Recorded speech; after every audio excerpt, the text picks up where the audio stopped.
우리는 지난 시간 고린도라는 도시에 대해서 그리고 고린도 전서를 쓰게 된 배경에 대해서 함께 살폈습니다. 그리고 왜 바울 사도가 자신의 사도권을 강조하는지, 그리고 고린도 교회는 어떤 교회인지에 대해서 서론적으로 함께 살폈습니다. 오늘은 이제 계속되는 서론의 인사말, 바로 후반부를 살펴보도록 하겠습니다. 그의 인사말은 오늘 본문을 보면 감사로 일관하는 것을 우리가 볼 수 있죠. 사실 고린도 교회에서 들려온 소식들은 우리가 알다시피 이 교회를 두고 감사를 운운하기에는 참 어려운 내용들로 가득했었습니다. 이게 교회인가 싶을 정도의 문제들로 가득한 교회였던 거죠. 그런데 그럼에도 불구하고 바울은 감사거리부터 내놓고 있는 것을 보게 됩니다. 마치 감사할 상황이 아님에도 불구하고 감사거리부터 찾고 있는 바울의 모습을 보게 된다는 거죠. 이건 마치 어떤 상황에서도 감사거리부터 찾아라, 이렇게 우리에게 명령하시는 하나님의 명령처럼 보입니다. 여러분, 감사거리부터 찾으면 우리 삶에 어떤 유익이 있습니까?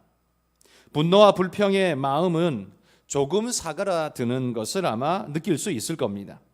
자식이 사고를 치고 들어와서 문제가 좀 심각해 보인다 할지라도 여러분, 그런 사고 뭉텅이 자식을 보면 마음에 분노가 일지만 그 자식을 지켜보면서 그 자식이 어릴 때, 아기 때에 유치원 가방을 울러매고 좋아하면서 기뻐하면서 엄마를 보고 아빠를 보고 재롱을 떨던 그런 기억이 떠오르고 내가 저 아이로 인해서 얼마나 큰 위로를 받았던가, 이런 생각을 해본다면 일어나는 분노가 조금은 잦아들 수 있을 거라 생각이 듭니다. 그 덕분에, 그 생각이 일어나면 그 덕분에 내가 사고를 치지 않고 문제를 그래도 좋게 해결할 수 있는 길이 열릴 때가 있죠. 그래서 바울의 이 감사 방법은 우리의 삶에 참 유익한 방법 같습니다. 문제를 문제로 대하기보다 감사거리를 먼저 언급함으로써 마음에 일어나는 그 분요함을 고요케 하고 문제를 감정보다 이성으로, 더 나아가서 신앙적으로 대할 수 있는 길을 열 수 있다는 측면에서 이 감사의 방법은 우리에게 큰 도움과 도전이 된다 생각합니다. 여러분, 삶에 일어나는 여러 문제 앞에서 문제가 먼저 아니라 감사가 먼저 여러분 입술에서 내뱉어질 수 있는 그런 여러분의 삶이 되실 수 있기를 소망합니다.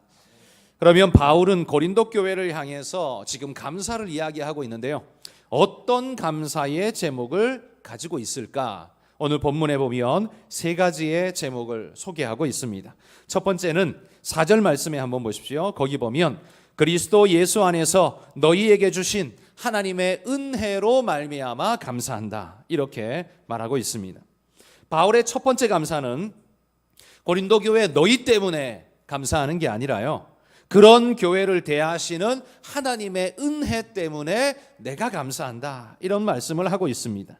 그리스도 예수 안에서 고린도 교회에 주신 은혜가 무엇입니까? 그건 두말할 것 없는 구원의 은혜이죠. 하나님의 자녀 삼아 주신 은혜입니다. 율법의 이방인으로 하나님을 알지도 못했고 알 수도 없었던 그들에게 구원의 은혜가 임했다는 사실은 그 자체만으로도 감격인 겁니다. 고린도 교회가 심각한 문제 덩어리 같아 보이지만 그런 존재 자체가 없었더라면, 문제는 없었겠지만 그러나 존재가 없다면 가치와 의미 자체도 없는 것이지요. 가끔은 자식이 속을 썩일 때가 있지 않습니까? 그러나 여러분, 자식이 있는 것이 내 인생에 더 큰 의미이고, 비록 문제를 일으킬 때도 있고 속을 썩일 때도 있지만 그 자식이 있기 때문에 내 인생에 의미를 더하고 가치를 더하고 기쁨을 더하지 않습니까?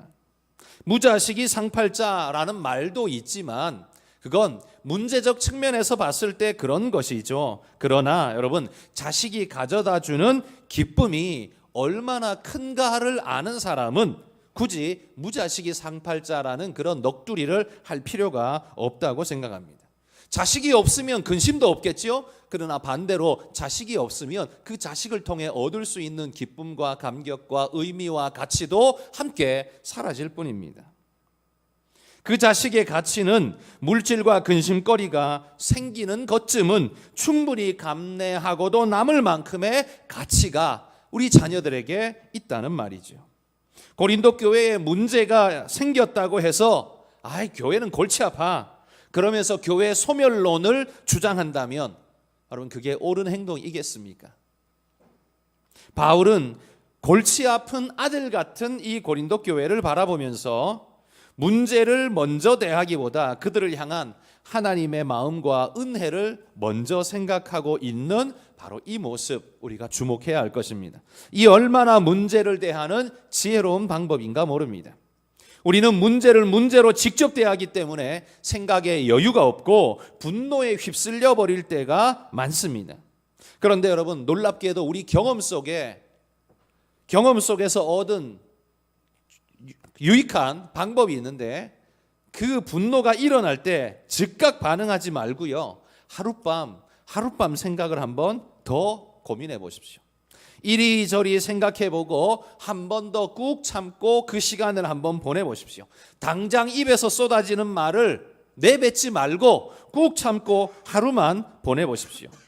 그러면 모든 문제가 다 풀리는 건 아니지만 우리에게 당면한 문제의 많은 부분은 그 잠시간의 여유를 통해서 사그라들게 되고 혹은 이해하게 될 때도 있고 문제의 새로운 해답을 찾을 수도 있는 때, 그런 때를 경험하게 될 것입니다.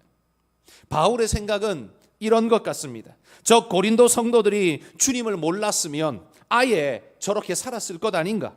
그래놓고도 잘못된 것 줄도 모르고 누가 더 죄를 잘 짓나 시합하듯이 그렇게 살지 않았겠는가? 그러나 하나님께서 저들에게도 은혜를 주셔서 이렇게 말씀으로 권면할 수 있는 대상이 되게 하심 자체가 축복 아닌가? 그리고 이런 하나님의 말씀이 전달될 때 그들의 심령이 도전을 받고 돌이킬 수 있는 그런 마음의 여유와 은혜를 가질 수 있는 것 자체가 은혜 아닌가? 바울은 그렇게 생각하는 것 같습니다. 바울은 지금 그들의 행위보다 우선되게 그런 저들이지만 구원의 은혜를 덧입게 하신 하나님의 은혜를 제일 먼저 감사하면서 먼저 바라보고 있다는 것이죠. 그들의 죄가 깊으면 깊을수록 하나님의 구속의 은혜가 더 깊어 보이고 놀라워 보입니다. 게다가 말씀으로 돌이킬 여지가 있으니 여러분, 이 또한 얼마나 감사한 일입니까? 만약 주를 몰랐으면 말해도 못 알아들었을 텐데, 이제 말하면 알아들을 수 있는 영적인 귀가 어느 정도 열려 있기에 여러분, 그 자체가 얼마나 감사하고 귀한 일이냐라는 사실입니다. 바울의 고린도 교회를 향한 첫 번째 감사는요, 고린도 교회가 잘나고 대단하고 자랑할 게 있어서가 아닙니다. 하나님 때문에 감사합니다. 저렇게 못나고 저렇게 사고 뭉텅이고 저렇게 모자란 것 같은데 그래도 그런 그들에게 하나님 은혜를 주셔서 오늘 이 은혜를 노래할 수 있게 하심이 첫 번째 감사입니다. 이런 노래를 하고 있다는 것. 여러분, 잘나고 못날 수도 있지만 어쨌거나 주님의 구원 안에 있다는 사실 자체가 얼마나 감사입니까? 바울은 지금 그 이야기를 먼저 꺼내고 있다는 거죠. 여러분, 우리의 부모나 혹은 자녀들을 향해서도 우리가 이런 마음을 가졌으면 좋겠습니다. 우리 자녀가 공부를 잘할 수도 있고 혹은 못할 수도 있습니다. 우리 부모는 남들 앞에 내놓기에 자랑스러운 직업을 가졌을 수도 있고 혹은 별로 그렇지 못할 수도 있습니다. 그러나 여러분, 내가 누구의 엄마 혹은 내가 누구의 아빠로 불릴 수 있다라는 것, 여러분, 그게 얼마나 큰 축복입니까? 그리고 내가 엄마, 아빠라고 부를 수 있는 사람이 있다는 것 자체가 여러분 얼마나 큰 축복입니까? 그런 본질적인 은혜를 내가 가지고 있다라는 사실, 이 기본적인 은혜 전제야말로 하나님이 주신 은혜다. 여러분, 이렇게 생각할 수 있다면 우리 삶에 주어지는 문제 혹은 근심, 이런 것들을 넘어서는 그런 넉넉한 마음이 조금은 더 생겨날 수 있으리라 소망합니다. 오늘 사도 바울이 문제를 보기 전에 은혜를 먼저 보았던 것처럼 여러분, 우리도 삶에서 주어지는 문제보다 먼저 하나님을 바라고 은혜를 먼저 볼 수 있는 그런 분들이 되시기를 주의 이름으로 축복합니다. 바울이 감사하는 두 번째 감사의 제목은요, 모든 지식과 언변에 풍족함을 주신 하나님께 감사하고 있습니다. 5절과 6절 말씀 같이 한번 읽어볼까요? 읽습니다. 이는 너희가 그 안에서 모든 일 곧 모든 언변과 모든 지식의 풍족함으로 그리스도의 증거가 너희 중에 견고하게 되어.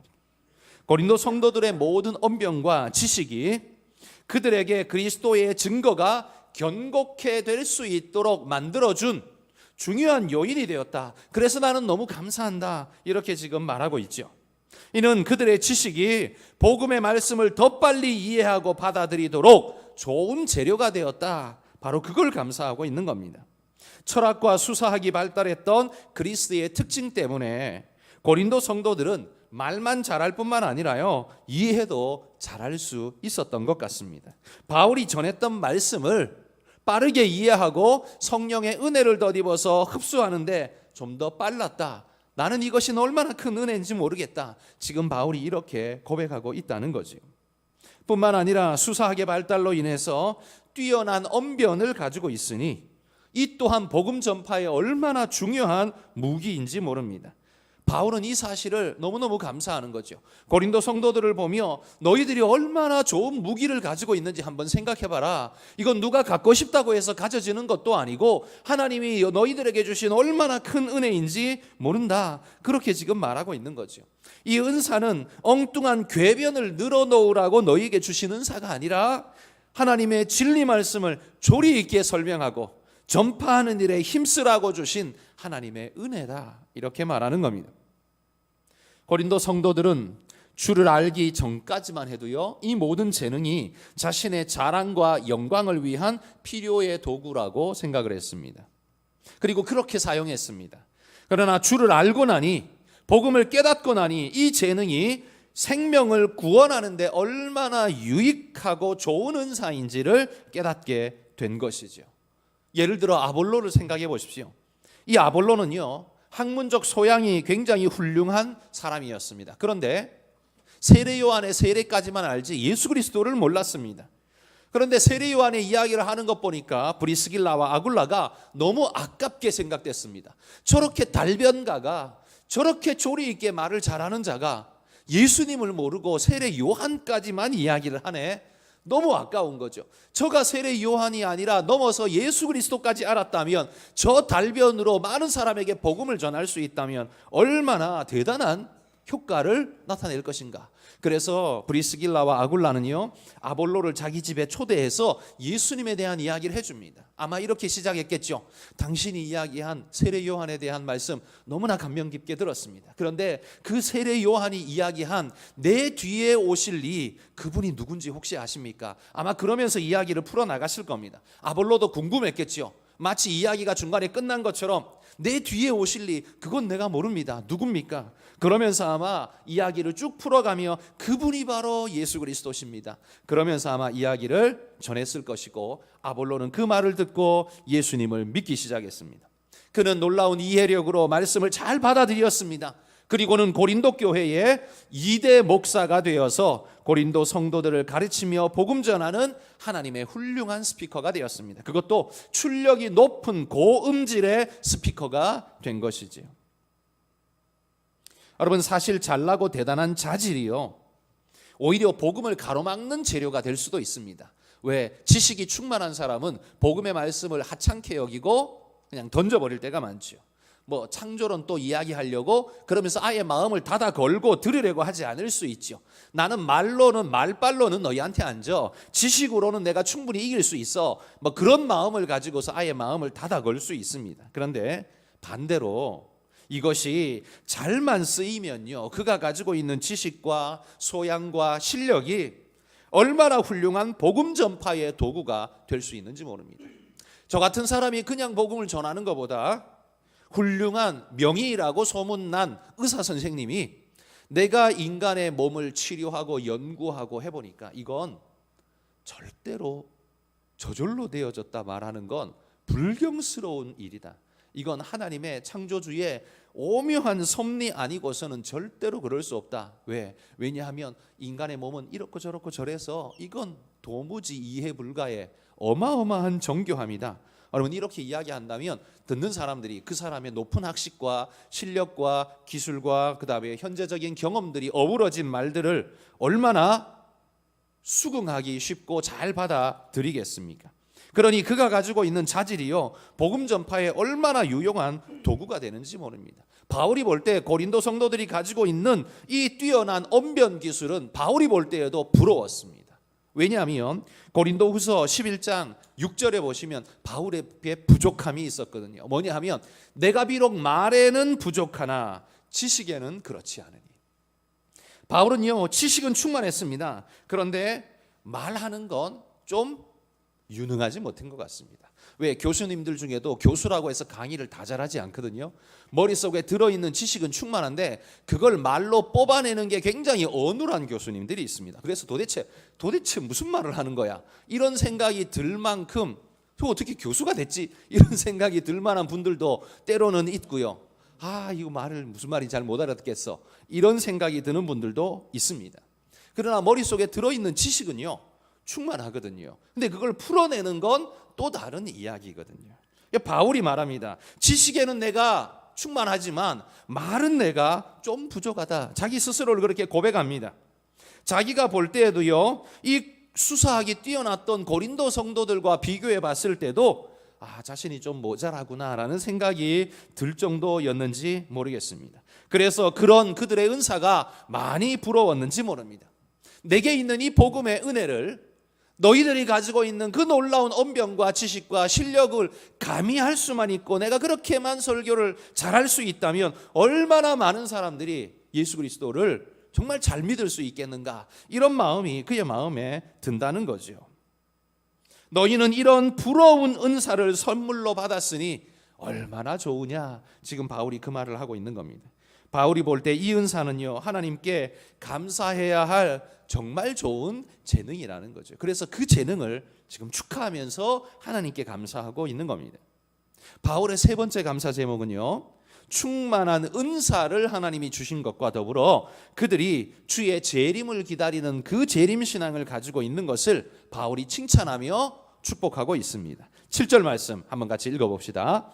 너희가 모든 은사에 부족함이 없이. 자, 여기 보면 두 가지를 이야기하는데 하나는 모든 은사에 부족함이 없다 이렇게 이야기하죠. 풍성한 은사를 감사하고 있습니다. 고린도 성도들은 참으로 많은 성령의 은사를 덧입은 자들이었습니다.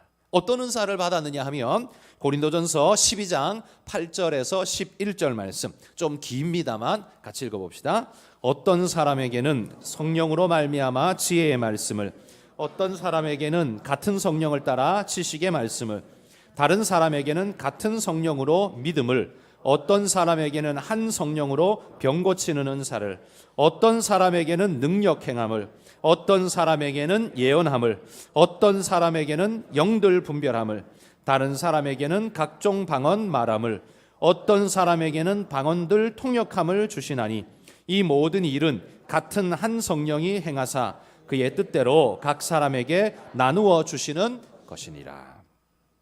고린도 교회 안에 일어나는 성령의 은혜는 이와 같이 풍성했습니다. 지혜의 말씀, 지식의 말씀이 있고 믿음이 있고 병 고치는 은사가 나타나고 능력 행함이 있고 예언하고 영들을 분별하고 각종 방언을 말하고 그 방언을 해석하고 어마어마하게 많은 은혜들이요 이 고린도 교회 안에 쏟아부어진 것입니다. 그러하기에 지식을 자랑하고 자기를 높이는 그 믿지 않는 그 헬라인들이 하나님의 능력 앞에 무릎 꿇을 수 있었던 것입니다. 하나님의 놀라운 은사가 부어지니 믿지 않을 수 없는 것이죠. 이 또한 여러분 하나님의 은혜 아닙니까? 자기 지식과 교만에 빠져 있는 이들이었기에 이런 특별한 은사가 없이는 믿기 힘들었기에 하나님께서 고린도 교회에 이런 은혜를 부어 주셨던 겁니다. 어쨌든 하나님은 고린도 교회에 놀라운 다양한 은사를 주셨습니다. 이것이 감사의 제목이 아닐 수 없었던 거죠. 충만한 은사는 분명한 감사의 제목이 되었고 믿음을 견고케 하는데 일조하였습니다. 그런데 여러분 이런 은사는 사람들에게 자랑하라고 이걸 준 건 아니죠. 그건 하나님의 영광을 위해 주신 그 은사를 자기 영광으로 사용하지 말고 주를 위한 영광으로 사용하라, 그렇게 주신 겁니다. 그런데 우리가 주의 영광을 위해 쓰지 않고 자기 영광을 위해, 자기 자랑을 위해 써버리면 어떻게 됩니까? 그게 바로 홈리와 비느하스가 되는 겁니다. 제사장이라는 그 중요한 직분을 줬더니만 그것 가지고 뭐 합니까? 백성들이 하나님께 바치는 제물에다가 푹푹 찔러서 야, 이거 원래 나한테 올 거잖아, 내놔, 그리고 막 뺏어가는 이런 강도 같은 짓을 하는 겁니다. 하나님이 제사장이라는 영광의 자리를 주셨는데 그걸 자기 소욕의 재료로 사용하고 자기 욕심을 채우는 도구로 사용해버리니까 하나님의 진노를 받게 되지 않습니까? 우리는 절대로 그러면 안 된다는 겁니다. 여러분, 그러면 하나님의 은사를 하나님께서 왜 주셨을까요? 무엇을 목적하여 우리에게 주셨을까요? 에베소서 4장 11절과 12절 말씀 같이 읽어봅시다. 그가 어떤 사람은 사도로, 어떤 사람은 선지자로, 어떤 사람은 복음 전하는 자로, 어떤 사람은 목사와 교사로 삼으셨으니 이는 성도를 온전하게 하여 봉사의 일을 하게 하며 그리스도의 몸을 세우려 하십니다. 사도로, 선지자로, 복음 전하는 자로, 목사로, 교사로 다양한 은사와 다양한 직임을 주신 이유가 뭐라고요? 봉사의 일을 하게 하며 라고 말합니다. 그런데 이 봉사는 단순히 자선 사업을 하라는 말이 아닙니다. 이 봉사에게도 목적이 있습니다. 어떤 목적이요? 그리스도의 몸을 세우려 하십니다. 그리스도의 몸, 우리는 가장 쉽게 이걸 교회라고 표현을 합니다. 맞습니다. 교회는요, 그리스도의 몸이라고 성경에 명확하게 말하고 있습니다. 교회를 세우고 섬기는 봉사의 일을 하라고 우리에게 은사를 주셨다. 틀린 말이 절대 아니라 맞는 말입니다. 그러나 여러분, 이 말씀이 단순히 교회 안에서만 봉사하라 그런 말로 주신 것은 아닙니다. 그 울타리를 뛰어넘어 모든 사람들에게 은사로 섬김으로써 믿지 않는 그 개개인들이 하나님 나라의 일원이 되도록 이끌고 인도하는 가이드의 역할을 너희가 하라고 주신 하나님의 은사라는 거죠. 그래서 그리스도의 몸을, 교회를, 하나님의 영광스러운 그 우주적 교회를 세워가는 역할로 하나님 우리에게 은사를 주셨다는 거죠. 그래서 여러분, 은사의 목적은 선교적입니다. 은사를 주신 건 해외 선교 나가라는 이야기, 그런 선교가 아니라요, 선교가 꼭 해외 나가는 것만 있습니까? 아니죠. 해외 나가는 것도 선교고요, 여러분 주변에 있는 사람에게 복음을 전하는 그 모든 행위가 다 선교입니다. 그러니까 그런 의미에서 은사의 목적은 선교적이다라는 말입니다. 개인 자랑용이 아니며 교회 몸집 불리기 용도가 아닙니다. 모양이 비슷해 보일 수 있습니다. 왜? 선교가 왕성히 일어나면 교회가 성장하잖아요. 그렇게 건강하게 성장하는 건 좋은 일입니다. 그런데 그걸 나쁘다고 말할 수는 없지요. 그러나 선교가 아니라 그냥 몸집 불리는 데만 혈안이 되면 그건 옳은 것도 건강한 것도 아니라는 거죠. 바른 목적으로 가라는 말이죠. 여러분, 이런 영적인 은혜를 경험한 그들은 주님이 다시 오시는 재림의 소망도 잃지 않고 있더라는 겁니다. 이런 놀라운 봉사의 일을 하게 하신 이유가 뭐냐? 그리스도의 몸을 세우려고 하나님이 주셨는데 너희에게 그런 풍성한 은혜가 있으니 얼마나 좋으냐? 그런데 너희에게는 그런 것만 있는 게 아니라 재림의 소망까지 여전히 가지고 있구나. 여러분, 모자랄 것이 없는 고린도시의 입장에서 보자면 그들은 재림을 기다리지 않아도 부족함이 없는 삶을 영위하고 있지 않습니까? 그래서요, 이 믿는 자 중에 부자면 부자일수록 재림에 대한 소망이 없습니다. 왜? 지금이 뭐 천국 같거든요.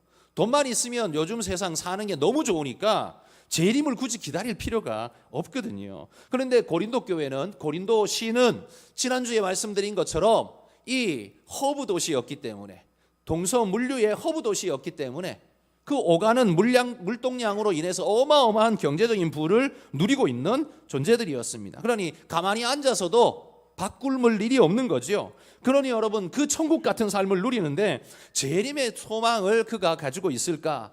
쉽지가 않은 거예요. 그런데 고린도 성도들은 천국을 소망하는 재림의 소망을 잊지 않았더라라는 겁니다. 주님이 다시 오시는 그날, 영광의 주님을 만나 뵐 것을 생애의 가장 큰 소망으로 삼고 있었다는 거죠. 주님이 이루어 주실 완전한 하나님의 나라를 사모하며 그분만을 기다렸습니다. 여러분, 요즘 교회 안에는 재림 소망의 불꽃이 다 꺼져버린 것처럼 안타까움이 있습니다. 주님이 오시든 말든 관심 없는 사람들, 그런 사람들이 교회 안에 충만한 것 같습니다. 이제는 교회 안에 재림이라는 단어가 없잖아요. 다시 오심이라는 이 말 표현도 요즘은 거의 잘 사용하지도 않습니다. 게다가 재림 이야기를 하면 오히려 이단 아닌가 싶은 생각이 들 정도로 오해받는 일까지 생겨나는 기현상이 있습니다. 그러나 여러분, 재림의 소망은요, 그리스도인에게는 빠져서는 안 되는 진리의 한 축입니다. 이거는 이단이 아니고요, 이건 진리의 중요한 한 축이라는 겁니다. 이것 없는 교회는 자선단체가 될 확률이 매우 높습니다. 사회적으로 자선단체가 꼭 필요한 건 사실이지만 교회가 자선단체가 되라고 세움받은 건 아닙니다. 교회의 기능 중에 선을 베풀고 구제와 사랑을 나누는 기능이 있는 것이지 그걸 위해서 교회가 존재하는 건 아니라는 말입니다. 여러분, 영국이 기독교 나라라고 부르지 않습니까? 기독교가 국교가 되어 있는 그런 나라 아닙니까? 그런데 놀라운 건요, 영국에 예수 그리스도를 믿는 사람은 1%도 안 된다고 합니다. 예수 그리스도를 나의 주라고 믿는 사람은 1%가 안 된다고 말합니다. 이거는 완벽한 전도 대상, 선교 대상지입니다. 왜 이렇게 됐을까요? 하나님을 그렇게 잘 믿고 우리 성경에 나오는 찬송가의 많은 부분이 그 영국 사람들이 쓴 찬양을 우리가 지금도 예배 시간에 부르고 있는데 그 사람들은 왜 그 신앙 다 잃어버리고 지금은 껍데기의 모습만 가지고 살아가고 있는 걸까요?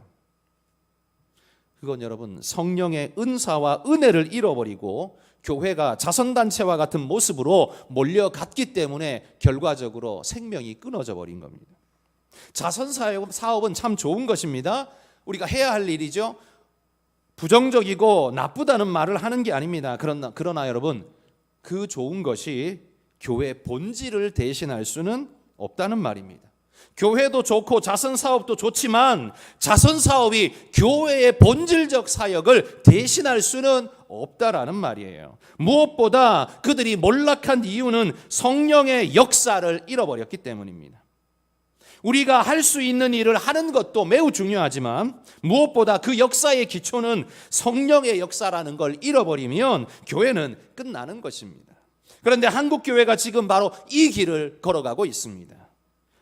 번쩍번쩍하는 큰 교회들이 세상 사람들의 눈에 좋게 보이려고 사회인들의 질타가 두려우니까 세상이 칭찬할 만한 일에만 골몰하다가 우리가 교회의 본질적 사역이 아닌 오히려 그런 일에만 골몰하다가 성령의 역사가 사라져버리고 성령은 필요 없는 도덕심으로만 살아가는 그런 교회가 된다면 그건 더 이상 교회가 아니죠.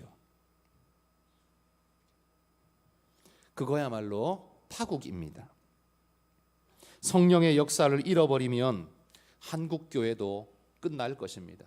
이건 자명한 사실입니다. 왜냐하면 교회는 우리의 의지의 총합이 아니기 때문입니다. 우리의 도덕심의 총합이 교회가 아니기 때문입니다. 우리는 그런 의지와 도덕심으로 교회를 유지하는 게 아니라 성령의 은혜로 하나님의 능력으로 이 교회는 유지되는 것입니다. 그런데 그거 딱 잃어버리니까 결과적으로 뭐가 됩니까? 영국 교회처럼 되는 겁니다. 교회가 아니라 이제는 그냥 좋은 일 하는 그냥 공동체 하나의 정도. 그러니 생명력 다 사라지고 다 죽어버리고 예수 그리스도를 주라 부르는 자는 1%도 되지 않는 그런 완전한 불모지 사막 같은 영적 사막이 되어버리지 않습니까? 오늘 바울의 감사 제목 3가지를 살펴봤습니다. 그런데 여러분, 안타깝게도 이제 앞으로 살펴볼 고린도전서의 말씀은 바로 이 감사를 잃어버린 것을 이야기하게 될 것입니다. 그렇기 때문에 생겨난 문제들로 교회가 심히 고통하는 것을 우리가 나누게 될 것입니다.